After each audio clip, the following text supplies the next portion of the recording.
Hi there, my name is Andrea, and this is High Literature, a program where I introduce books and comics and art to you, the viewer.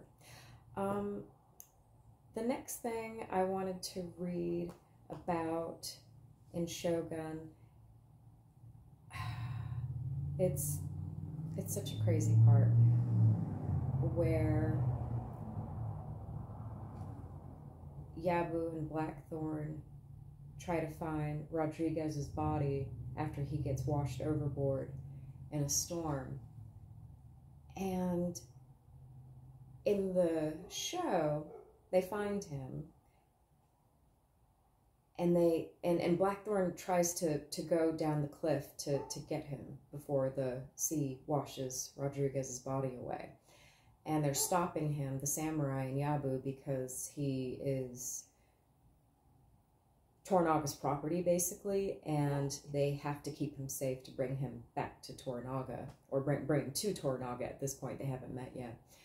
And so they don't want to risk him, Blackthorn, trying to rescue Rodriguez.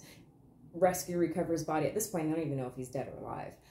And so Yabu goes to get Rodriguez. And in the show, when he goes down the cliff, they use ropes to, like, lower him. And I thought that was so strange because in the book, he freehands it. And it's so badass. And I just don't understand why they made that change. And then there's another change that I can kind of understand why they did this particular change that we're going to go over in a second, but I do have, I don't know, conflicting opinions about it. So they find they're looking. All pilots prayed helplessly for death ashore and burial ashore. All had seen too many sea-bloated corpses and half-eaten corpses and crab-mutilated corpses. Crab-mutilated corpses. That never really came, like, when I read that line the first time I read this book, it was just so spooky to me. It wasn't something that I ever really considered, and I mean, it just makes sense. I mean, they're bottom feeders, right? And the way they talk about crabs and corpses at sea in this book, it's the stuff of nightmares. So they find his body. The body was caught in a cleft between two great rocks above the surf, but washed by part of it. One arm was sprawled in front, the other was still locked to the broken oar, which moved slightly with the ebb and flow. It was this movement that had attracted Blackthorn's attention as he bent into the wind, trudging in Yabu's wake. The only way down was over the short cliff. The climb would only be 50 or 60 feet, but it was a sheer drop, and there were almost no footholds. What about the tide? Blackthorn asked himself. It's flowing, not ebbing. That'll take him out to sea again. Jesus, it looks foul down there. What's it to be? He went closer to the edge, and immediately Yabu moved in his way, shaking his head, and the other samurai surrounded him. I'm only trying to get a better look, for the love of Christ, he said. I'm not trying to escape. Where the hell can I run to? He backed off a little and peered down. They followed his look and chatted among themselves, Yabu doing most of the talking. There's no chance, he decided. It's too dangerous. We'll come back at dawn with ropes. If he's here, and I'll bury him ashore. Reluctantly, he turned, and as he did, the edge of the cliff crumbled, and he began to slip. Immediately, Yabu and the others grabbed him and pulled him back, and all at once he realized that they were concerned only for his safety. They're only trying to protect me. Why should they want me safe? Because of what was his name? Toranaga? Because of him? Yes, but also, perhaps, because there's no one else aboard to pilot us. Is that why they let me come ashore, gave me my way? Yes, it must be. So now I have power over the ship, over the old daimyo, and over this bastard. How can I use it? He relaxed and thanked them and let his eyes roam below. "We've got to get him, Yabu-san. The only way's that way, over the cliff. I'll bring him up, me." Again he moved forward as though he were going to climb down, and again they restrained him, and he said with feigned anxiety, "We've got to get Rodrigo-san. Look, there's not much time, light's going." "Aye, Engine-san," Yabu said. He stood towering over Yabu. "If you won't let me go, Yabu-san, then send one of your men, or go yourself. You." The wind tore around them, whining off the cliff face. He saw Yabu look down, weighing the climb and the falling light, and he knew Yabu was hooked. "You're trapped, bastard. Your vanity's trapped you. If you start down there, you'll get hurt. But don't kill yourself, please. Just shatter your legs or ankles, then drown." A samurai began to climb down, but Yabu ordered him back. "Return to the ship. Fetch some ropes immediately," Yabu said. The man ran off. Yabu kicked off his thong slippers. He took his swords out of his belt and put them safely under cover. "Watch them and watch the barbarian. If anything happens to either, I'll sit you on your own swords." "Please let me go down there, Yabu-sama," Takahashi said. "If you're hurt or lost out, you think you can succeed where I will fail?" "No, sire, of course not." "Good. Please wait for the ropes then. I'll never forgive myself if anything happens to you." Takatashi was short and stocky with a heavy beard. Why not wait for the ropes, Yabu asked himself. It would be sensible, yes, but not clever. He glanced up at the barbarian and nodded briefly. He knew that he had been challenged. He had expected it and hoped for it. "That's why I volunteered for this mission, Ajin-san," he said to himself, silently amused.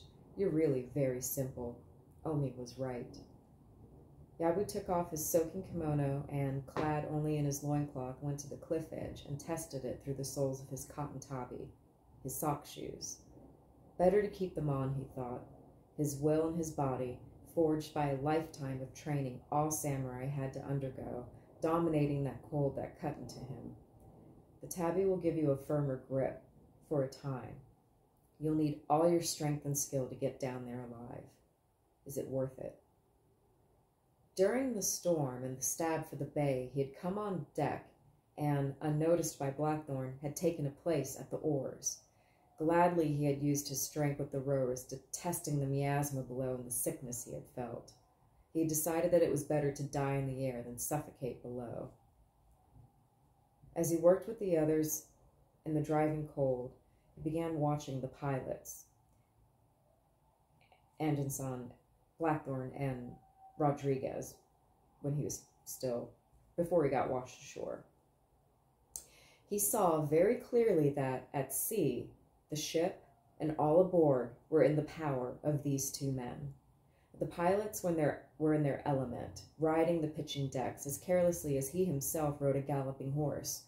No Japanese aboard could match them, for skill or courage or knowledge, and gradually this awareness had spawned a majestic concept.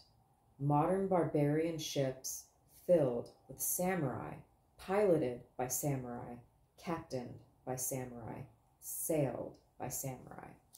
His samurai. If I had 3 barbarian ships initially, I could easily control the sea lanes between Yedo and Osaka. Based in Izu, I could strangle all shipping or let it pass. So nearly all the rice and all the silk. Wouldn't I then be arbiter between Toranaga and Ishido? At the very least, a balance between them? No daimyo has ever yet taken to the sea. No daimyo has had ships or pilots. Except me. I have a ship. Had a ship, because Toranaga took it, and now I might have my ship back, if I'm clever. I have a pilot, and therefore a trainer of pilots if I can get him away from Toranaga. If I can dominate him. Once he is my vassal of his own accord, he will train my men, and build ships. But how to make him a true vassal? The pit did not break his spirit. First, get him alone and keep him alone. Isn't that what Omi said? Then this pilot could be persuaded to manners and taught to speak Japanese. Yes, Omi's very clever. Too clever, perhaps. I'll think about Omi later. Concentrate on the pilot. How to dominate a barbarian, a Christian filth-eater. What was it Omi said? They value life. Their chief deity, Jesus the Christ, teaches them to love one another and to value life. Could I give him back his life? Save it, yes, that would be very good. How to bend him? Yabu had been so swept by his excitement he had hardly noticed the motion of the ship or the seas. A wave cascaded over him. He saw it envelop the pilot. But there was no fear in the man at all. Yabu was astounded. How could someone who had meekly allowed an enemy to piss on his back to save the life of an insignificant vassal, how could this man have the strength to forget such eternal dishonor and stand there on the quarterdeck, calling the gods of the sea to battle like any legendary hero, to save the same enemies? And then, when the great wave had taken the Portuguese away and they were floundering, the Anjinsan had miraculously laughed at death and given them the strength to pull away from the rocks. I'll never understand them, Yabu thought. On the cliff edge, Yabu looked back a last time. Ah, Anjin-san, I know you think I go to my death, that you've trapped me. I know you wouldn't go down there yourself. I was watching you closely. But I grew up in the mountains, and here in Japan, we climb for pride and for pleasure. So I pick myself now on my terms, not on yours. I will try, and if I die, it is nothing. If I succeed, then you, as a man, you'll know I'm better than you, on your terms. You'll be in my debt, too, if I bring the body back. You will be my vassal, Anjin-san. He went down the side of the cliff with great skill. When he was halfway down, he slipped. His left hand held onto an outcrop. This stopped his fall, and he swung between life and death. His fingers dug deeply as he felt his grip failing, and he ground his toes into the crevice, fighting for another hold. As his left hand ripped away, his toes found a cleft, and they held, and he hugged the cliff desperately, still off balance, pressing against it, seeking holds. Then his toe hold gave way. Though he managed to catch another outcrop with both hands 10 feet below and hang on momentarily, this outcrop gave way too. He fell the last 20 feet. He had prepared as best he could and landed on his feet like a cat, tumbled the sloping rock face to break the shock, and came to rest in a wheezing ball. He clutched his lacerated arms around his head, protecting himself against the stone avalanche that could follow. But none did. He shook his head to clear it and got up. One ankle was twisted. A searing pain shot up his leg into his bowels, and the sweat started. His toes and fingernails were bleeding, but that was to be expected. There's no pain. You will not feel pain. Stand upright. The barbarian is watching. A calm spray doused him, and the cold helped to ease the hurt. With care, he slid over the seaweed boulders and eased himself across the crevices, and then he was at the body. Abruptly, Yabu realized that the man was still alive. He made sure, then sat back for a moment.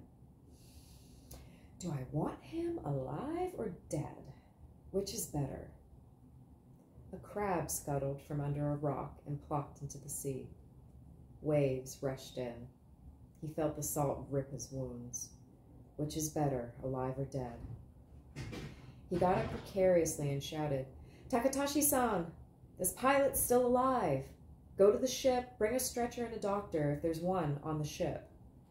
Takatashi's words came back faintly against the wind. Yes, Lord, and to his men, as he ran off. Watch the barbarian, don't let anything happen to him. Yabu peered at the galley, riding her anchors gently. The other samurai he had sent back for ropes was already beside the skiffs. He watched while the man jumped into one and it was launched. He smiled to himself, glanced back. Blackthorn had come to the edge of the cliff and was shouting urgently at him.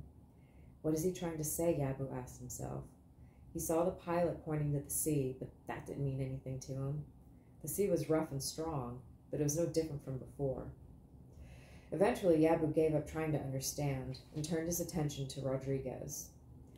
With difficulty, he eased the man up onto the rocks out of the surf. The Portuguese's breathing was halting, but his heart seemed strong. There were many bruises. A splintered bone jutted through the skin of the left calf. His right shoulder seemed dislocated. Yabu looked for blood seepage from any openings, but there was none. If he's not hurt inside, then perhaps he will live, he thought. The daimyo had been wounded too many times and had seen too many dying and wounded not to have gained some measure of diagnostic skill. If Rodriguez can be kept warm, he decided, given sake and strong herbs, plenty of warm baths, he'll live. He may not walk again, but he'll live. That really annoyed me in the show, how after Rodriguez was rescued, he was just boop-a-doop-a-doo, just bebopping along without even a hint of a limp. That actually pissed me off because he is toe up and laid up for a long time. So, yeah. Yes, I want this man to live. If he can't walk, no matter. Perhaps that would be better. I'll have a spare pilot. This man certainly owes me his life. If the pirate won't cooperate, perhaps I can use this man. Would it be worthwhile to pretend to become a Christian? Would that bring them both around to me?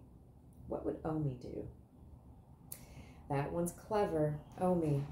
Yes. Too clever? Omi sees too much too fast. If he can see that far, he must perceive that his father would lead the clan if I vanish. My son's too inexperienced yet to survive by himself. And after the father, Omi himself. What to do about Omi? Say I gave Omi to the barbarian as a toy. What about that? There were anxious shouts from above. Then he realized what the barbarian had been pointing at. The tide. The tide was coming in fast. Already it was encroaching on this rock. He scrambled up and winced at a shaft of pain from his ankle. All other escape along the shore was blocked by the sea. He saw that the tide mark on the cliff was over a man's full height above the base. He looked at the skiff. It was near the ship now. On the foreshore, Takatashi was still running well. The ropes won't arrive in time, he told himself. His eyes searched the area diligently. There was no way up the cliff. No rocks offered sanctuary, no caves. Out to sea, there were outcrops, but he could never reach them. He could not swim, and there was nothing to use as a raft. The men above were watching him. The barbarian pointed to the outcrop seaward and made motions of swimming, but he shook his head. He searched carefully again. Nothing. There's no escape, he thought. Now you are committed to death. Prepare yourself. Karma, he told himself, and turned away from them, settling himself more comfortably, enjoying the vast clarity that had come to him. Last day, last sea, last light, last joy, last everything. How beautiful the sea and the sky, and the cold and the salt. He began to think of the final poem song that he should now, by custom, compose. He felt fortunate. He had time to think clearly. Blackthorn was shouting, "Listen, you whore bastard! Find a ledge! There's got to be a ledge somewhere!" The samurai were standing in his way, gazing at him as though he were a madman. It was clear to them there was no escape, and that Yabu was simply preparing for a sweet death, as they would be doing as if they had been he. And they resented these ravings, as they knew Yabu would. "Look down there, all of you! Maybe there's a ledge!" One of them went to the edge and peered down, shrugged, and talked to his comrades, and they shrugged too. Each time Blackthorn tried to go close to the edge to search for an escape, they stopped him. He could have easily shoved one of them to his death, and he was tempted to. But he understood them and their problems. Think of a way to help that bastard. You've got to save him, to save Rodriguez. "Hey, you rotten, no-good, piss-eating, shit-tailed Jap man! Hey, Kasigi Yabu, where are your cojones? Don't give up! Only cowards give up! Are you a man or a sheep?" But Yabu paid no attention. He was as still as the rock upon which he sat. Blackthorn picked up a stone and hurled it at him. It fell unnoticed into the water, and the samurai shouted at Blackthorn angrily. He knew that at any moment they were going to fall on him and bind him up. But how could they? They've no rope. Rope! Get some rope! Can you make some? His eyes fell on Yabu's kimono. He started tearing it into strips, testing them for strength. The silk was very strong. Come on, he ordered the samurai, taking off his own shirt. Make a rope. They understood. Rapidly, they untied their sashes, took off their kimonos, and copied him. He began knotting the ends, sashes as well. While they completed the rope, Blackthorn carefully lay down and inched for the edge, making two of them hold on to his ankles for safety. He didn't need their help, but he wanted to reassure them. He stuck his head out as far as he dared, conscious of their anxiety.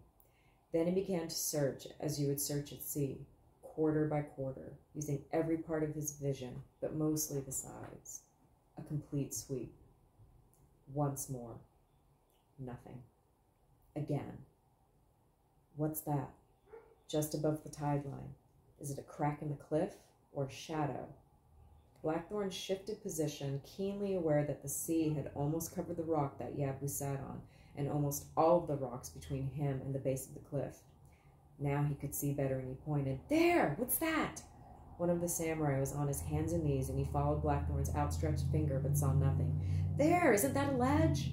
With his hands he formed the ledge, and with 2 fingers made a man, and stood the man on the ledge, and with another finger made a long bundle over the shoulder of the man, so now a man stood on the ledge. That ledge! With another over his shoulder. Quick! Make him understand! Kasigu Yabu-sama! Wakarimasu ka? The man scrambled up and talked rapidly to the others, and they looked too. Now they all saw the ledge, and they began to shout. Still no movement from Yabu. He seemed like a stone. They went on, and Blackthorn added his shouts, but it was as if they made no sound at all. One of them spoke to the others briefly, and they all nodded and bowed. He bowed back. Then, with a sudden screaming shout of Banzai, he cast himself off the cliff and fell to his death. Yabu came violently out of his trance, whirled around, and scrambled up. The other samurai shouted and pointed, but Blackthorn heard nothing and saw nothing but the broken quartz that lay below, already being taken by the sea. What kind of men are these? He thought helplessly. Was that courage or just insanity? That man deliberately committed suicide on the off chance he'd attract the attention of another man who had given up. It doesn't make sense. They don't make sense. He saw Yabu stagger up. He expected him to scramble for safety, leaving Rodriguez. That's what I would have done. Is it? I don't know. But Yabu half crawled, half slid, dragging the unconscious man with him through the surf-disturbed shallows to the bottom of the cliff. He found the ledge. It was barely a foot wide. Painfully, he shoved Rodriguez onto it, almost losing him once, then hauled himself up. The rope was 20 feet short. Quickly, the samurai added their loincloths. Now, if Yabu stood, he could just reach the end. They shouted encouragement and began to wait. In spite of Blackthorn's hatred, he had to admire Yabu's courage. 6 times, waves almost engulfed him. Twice, Rodriguez was lost, but each time Yabu dragged him back and held his head out of the grasping sea, long after Blackthorn knew that he himself would have given up.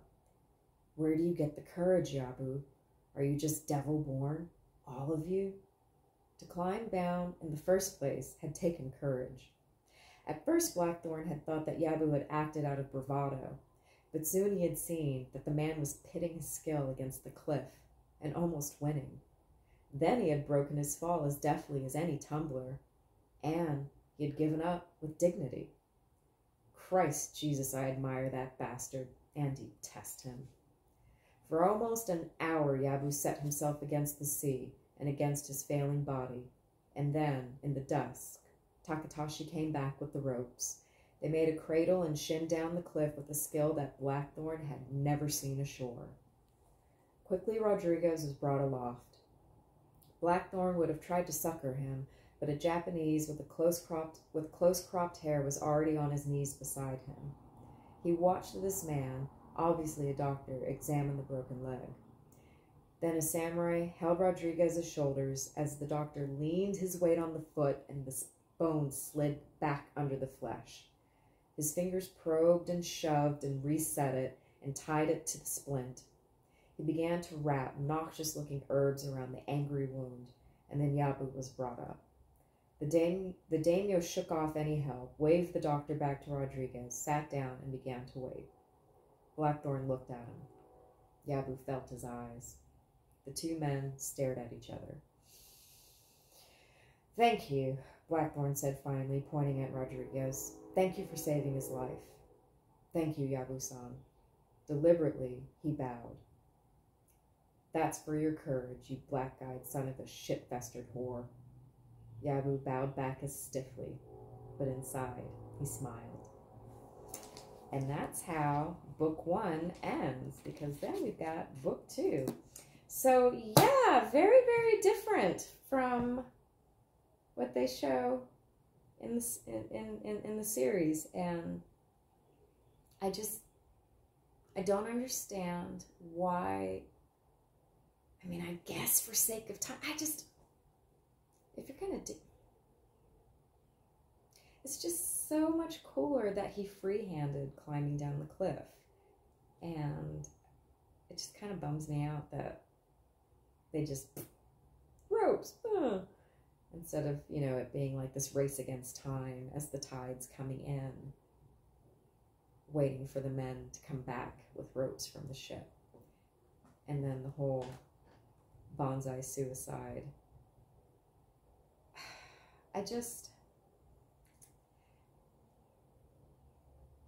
Trust me, I understand suicide is a sensitive topic, but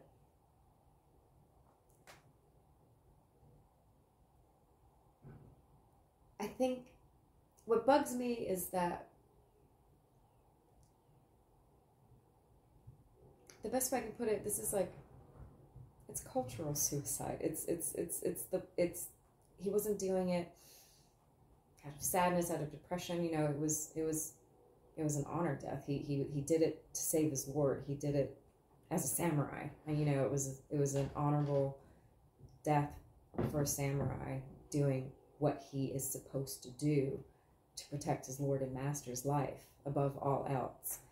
And considering the fact that the suicide was of a cultural nature, and this show took it out for the sake of sensitivity, that kind of bugs me. I don't agree with that decision. And if I were in that writing room, there would have been an argument, because they're just,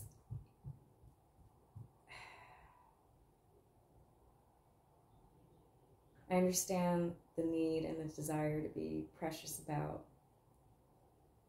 certain subjects, suicide being one of them, but I don't think it serves any purpose. If anything, I think it takes away from any kind of not peace, but just a different perspective, a different way of seeing such a taboo subject, such a tender subject, such a sad subject, in a way that's not so tragic. There's this New Mutants comic where Amara Magma, that's her code name, but she's talking about how the warrior women, like their way of life, rather than being taken captive by an enemy, it's better, to honorably take your own life. It'd be better for your life to be taken from your own hands than by the hands of your enemy. And that happens a lot in this book, where Buntaro is getting ready to commit seppuku rather than getting caught. And Blackthorn's like, why doesn't he try to get away? And Mariko's like, because the chances of him getting caught by the enemy are astronomically high, and a no.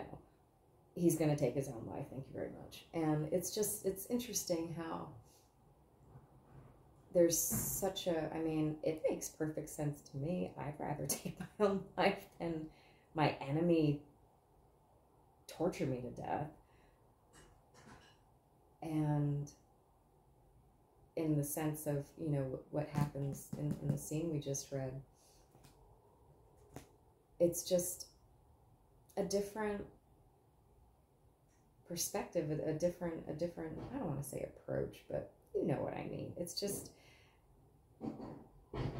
I wish that they hadn't taken that part out, because it's really fascinating. It brings to mind, you can't help but, you know, think of, you know, it's just such a different take on what suicide usually is presented as in books and shows and movies. Usually when somebody's committing suicide, it's not to save the life of, you know, it's not a samurai trying to bring their master out of a seppuku death trance. So I just think they're kind of cutting off their noses to spite their face doing changes like that. But, you know, they didn't ask me, so I'm going to share it anyway, which I just did. And that's it. I'm going to go ahead and get on with my morning. It's Saturday. And I will see you guys later. Bye-bye.